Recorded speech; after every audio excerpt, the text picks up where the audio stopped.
कभी कभी हम अपनी डेली रूटीन से बहुत ज़्यादा उकता जाते हैं। सुबह उठो, वही सफाइयाँ, वही घर के काम, वही खाना पकाना, लेकिन क्या करें, मजबूरन ये काम करने ही पड़ते हैं, चाहते हुए या ना चाहते हुए। तो अगर इसको पैनिक होके करेंगे तो ये हमें बर्डन लगेगी, और अगर खुश दिली से करेंगे तो थोड़े ही टाइम के अंदर मैक्सिमम काम जो है वो हम कर सकते हैं। तो इसलिए एक पॉजिटिव वाइब को लेके और एक पॉजिटिव एनर्जी को लेके अपने दिन की शुरुआत करनी चाहिए और इन कामों को करना चाहिए ताकि हम मैक्सिमम टाइम के अंदर मैक्सिमम चीज़ें अचीव कर सकें। तो चलिए स्टार्ट करते हैं आज की इस वीडियो को। So welcome back to my channel Mishi daily routine. घर के बहुत से छोटे छोटे कॉर्नर्स ऐसे होते हैं जिनको हमने आज नहीं तो कल नहीं तो परसों पर डाला होता है कि इनको जब टाइम मिलेगा तब हम इनको क्लीन करेंगे। लेकिन अगर एक प्रॉपर स्केड्यूल से चला जाए ना तो आप अपने घर के ईच एंड एवरी कॉर्नर को टाइम दे सकते हैं और उसको मैक्सिमम तरीके से क्लीन कर सकते हैं। और इस सारी चीज़ों के लिए ना आपको दिन के अंदर एक अलग से टाइम निकालना चाहिए। 20 मिनट हो गए या हाफ आवर हो गया, ये बहुत बेनिफिशियल है। अगर आप अपने स्केड्यूल में इस तरीके का टाइम जो है वो मैनेज करते हैं तो घर का कोई ना कोई एक कॉर्नर आप ज़रूर क्लीन कर सकते हैं। तो आज मैंने ये सिलेक्ट किया हुआ था, ये वाला कॉर्नर। और ये जो वुडन रैक है ना, ये काफ़ी देर से मैंने क्लीन नहीं किया था। इसका बहुत ज़्यादा बेनिफिट है। तो आपने देखा होगा कि मैंने इसके ऊपर पानी वाली बॉटल्स भी रखी हैं, 2 जग भी रखे हैं। अगर मैं ऐसे ही उनको शेल्फ के ऊपर रखती तो कितनी ज़्यादा स्पेस ऑक्यूपाई होती, लेकिन इस वुडन रैक की वजह से मिनिमम स्पेस जो है वो ऑक्यूपाई होती है और मैक्सिमम जो सामान है वो इसके ऊपर आ जाता है। तो इसे मुझे क्लीन करना था, तो जो सिंपल स्पॉन्ज होता है वहाँ पे मैंने थोड़ा सा डिश वॉश लिक्विड लिया है और इसे अच्छी तरीके से मैं क्लीन कर लूँगी। क्योंकि किचन के अंदर जो भी चीज़ें पड़ी होती हैं, जाहिर है हम कुकिंग करते हैं तो इन चीज़ों के ऊपर ना कहीं ग्रीस ज़रूर आ जाती है, क्योंकि ऑयल वगैरह होता है किचन के अंदर। जब हम कुकिंग करते हैं तो स्टीम बन के जब इवेपोरेट होता है तो चीज़ें जो सी हैं वो चिकनाई पकड़ लेती हैं। इसलिए अपने किचन का तो ख़ास तौर पे ख्याल रखा करें।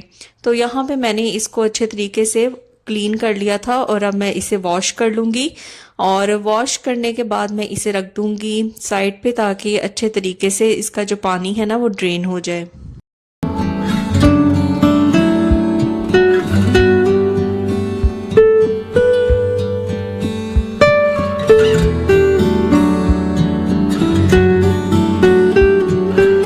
तो मैक्सिमम पानी जो है वो ड्रेन हो गया था। अब मैंने यहाँ पे ड्राइंग टॉवल ले लिया है और इस सारे रैक को मैं अच्छे तरीके से इससे ड्राई कर लूँगी ताकि बिल्कुल भी इसके ऊपर किसी भी किस्म की जो नमी है ना वो ना रहे।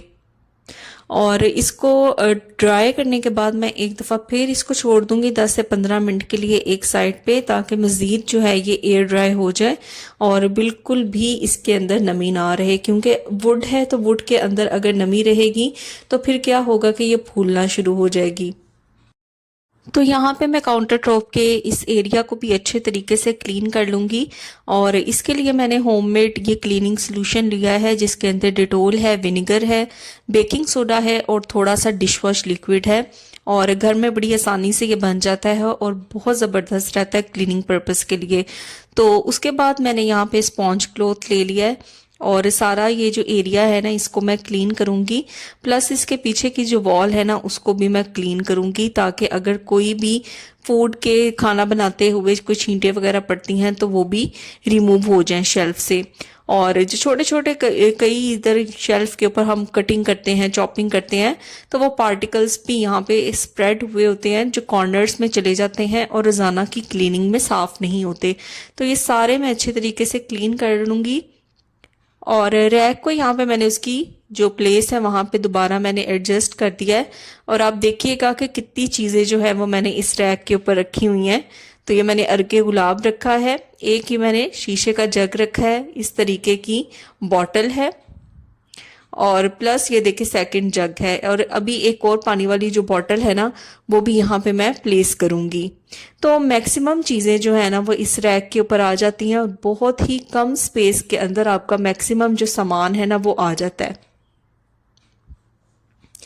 अब इस रैक के जो नीचे वाली जो स्पेस है ना वो देखिए खाली है और वहाँ पे मैं अपना रखती हूँ मसाला बॉक्स। तो इस तरीके से एक स्पेस जो है वो के लिए स्पेसिफाई हो जाती है, जैसे जग हैं, बॉटल्स हैं, रैक उनके लिए, और रैक के नीचे वाली जो स्पेस है वो मसाला बॉक्स के लिए डेजिग्नेटेड हो जाती है। क्लीनिंग के जो भी कपड़े होते हैं या स्पॉन्ज होते हैं उनको हम यूज़ करते हैं क्लीनिंग पर्पस के लिए, लेकिन कभी कभी इनको खुद को भी क्लीनिंग की ज़रूरत होती है। तो जिस तरह मैं शेल्फ्स के लिए और ज़्यादातर अपने फर्नीचर के लिए इस तरीके का ये जो क्लीनिंग स्पॉन्ज है इसको यूज़ करती हूँ, तो आज मैं इसको खुद को क्लीन करने लगी हूँ। तो सिंक में मैंने स्टॉपर को जो है वो प्लेस कर दिया है, और थोड़ा सा यहाँ पे मैंने डिश वॉश लिक्विड ऐड किया है, और साथ ही इसके अंदर मैं थोड़ा सा बेकिंग सोडा ऐड कर दूंगी, क्योंकि ये जो कपड़े होते हैं या टॉवल्स होते हैं इनको हम क्लीनिंग पर्पस के लिए यूज़ करते हैं, और इनके अंदर से खुद के अंदर से स्मेल आनी शुरू हो जाती है, और इसी कपड़े को पकड़ के सिर्फ पानी से वॉश करके हम दोबारा शेल्फ्स को क्लीन करने लग जाते हैं। तो यहाँ पे मैंने केटल के अंदर पानी गर्म कर लिया था, और अब गरम गरम पानी जो है वो मैं इस स्पॉन्ज के ऊपर पिला दूंगी। तो हल्का सा मैं इसे ना मिक्स कर लूंगी, और तकरीबन 15 से 20 मिनट के लिए मैं इसको इसी पानी के अंदर छोड़ दूंगी, ताकि इसके अंदर जितनी भी मैल कुचैल है या जो भी स्मेल है इसके अंदर वो अच्छे तरीके से ख़त्म हो जाए।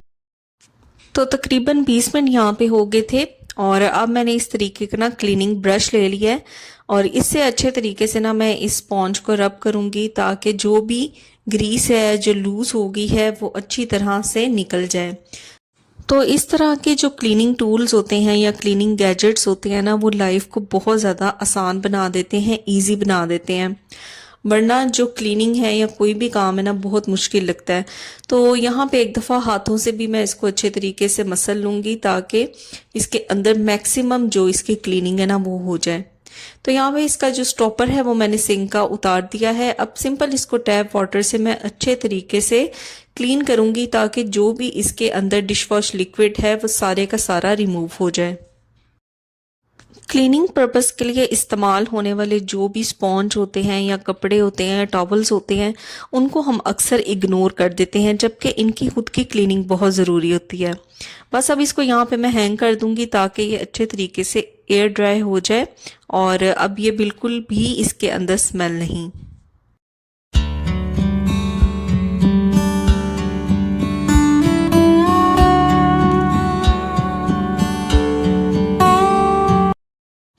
तो यहाँ पे जी मैं इस बॉक्स को कर रही हूँ, इसके ऊपर जो भी रैपिंग वगैरह है इसको रिमूव कर रही हूँ। ये बॉक्स आया है पाकिस्तान से, ये मेरी मदर ने भेजा है, और मेरी मोस्ट फेवरेट जो सब्ज़ी है ना वो यहाँ यूएई में नहीं मिलती, इवन पाकिस्तानी मार्केट से भी नहीं मिलती। तो मैंने ये अपनी मदर से कहा था कि मुझे ज़रूर भेजिएगा। तो हस्बैंड गए हुए थे पिछले दिनों पाकिस्तान, तो वहाँ से ये लेके आए हैं, और ये मेरी मोस्ट फेवरेट सब्ज़ी है, और मामा ने इसके ऊपर बिल्कुल ज़बरदस्त तरीके की जो रैपिंग है ना वो करके भेजी हुई है। और जाहिर है जब आपने बाहर सामान वगैरह भेजना होता है तो आपको इन चीज़ों की एहतियात करनी पड़ती है कि जो पैकिंग है वो अच्छे से हुई हो, ताकि किसी भी चीज़ की जो स्पिलेज है वो ना हो। और आज मेरा इरादा भी यही है कि मैं यही सब्ज़ी जो है वो आज पकाऊंगी। चिकन मैंने निकाल के रख लिया हुआ था फ्रीज़र में से, और चिकन के अंदर इस सब्ज़ी को मैं पकाऊंगी, और ये सब्ज़ी जो है ना ये मुझे बहुत ही ज़्यादा पसंद है।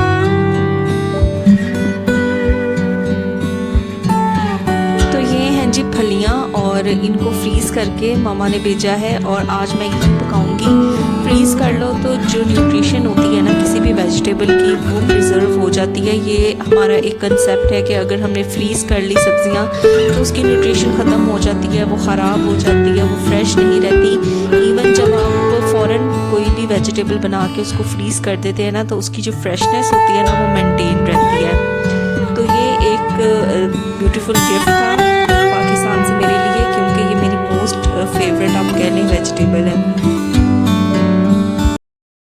किचन में कुकिंग करते हुए ना हम फीमेल्स को ना बहुत ज़्यादा एहतियात करनी पड़ती है, स्पेशली जब हम प्रेशर कुकर के अंदर कोई ना कोई चीज़ बना रहे हैं।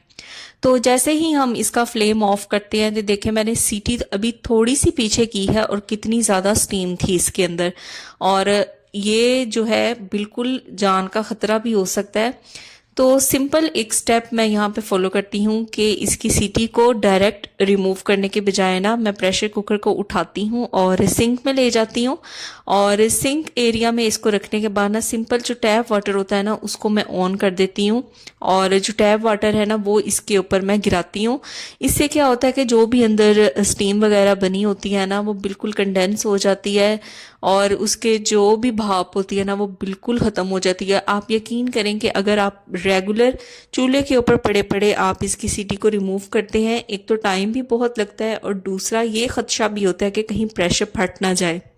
लेकिन अगर इस तरीके को फॉलो किया जाए ना तो इससे बहुत जल्दी सारी स्टीम जो है वो रिमूव हो जाती है। और आपके सामने यहाँ पर मैं इसकी सीटी जब उठाऊंगी बिल्कुल भी इसके अंदर ज़रा सी भी स्टीम बाकी नहीं रहेगी।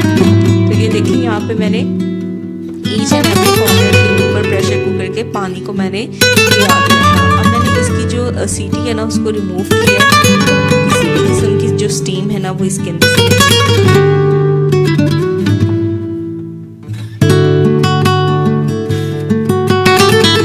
तो यहाँ पे खाना वगैरह मैंने बनाना स्टार्ट कर दिया था। और आप देख सकते हैं कि ये जो टमाटर के छिलके हैं ये मैंने इस छोटी सी एक प्याली के अंदर रखे हुए हैं। असल में ये लिड है कप का और इसको मैं यूज़ करती हूँ जब भी मैं कुकिंग कर रही होती हूँ।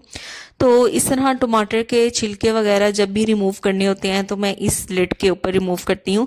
और सेकंड इसका जो यूज़ है ना वो भी बड़ा ज़बरदस्त है कि जब भी कुकिंग के दौरान थोड़ी देर के लिए हमें कोई भी स्पैचुला या जो भी स्पून जिससे हम कुकिंग कर रहे हैं तो उसको डायरेक्ट शेल्फ पे रखने के बजाय अगर हम इस लिड के ऊपर रख देंगे तो हमारा जो शेल्फ एरिया है ना वो नीट एंड क्लीन रहेगा।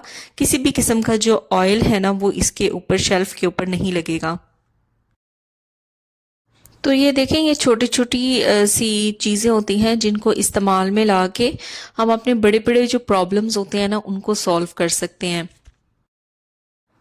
तो बस काम ऐसी चीज़ है जो बिल्कुल ख़त्म नहीं होंगे, बस दिल लगा के करें और पॉजिटिव एनर्जी के साथ करें तो ये बिल्कुल भी आपको बर्डन फील नहीं होंगे।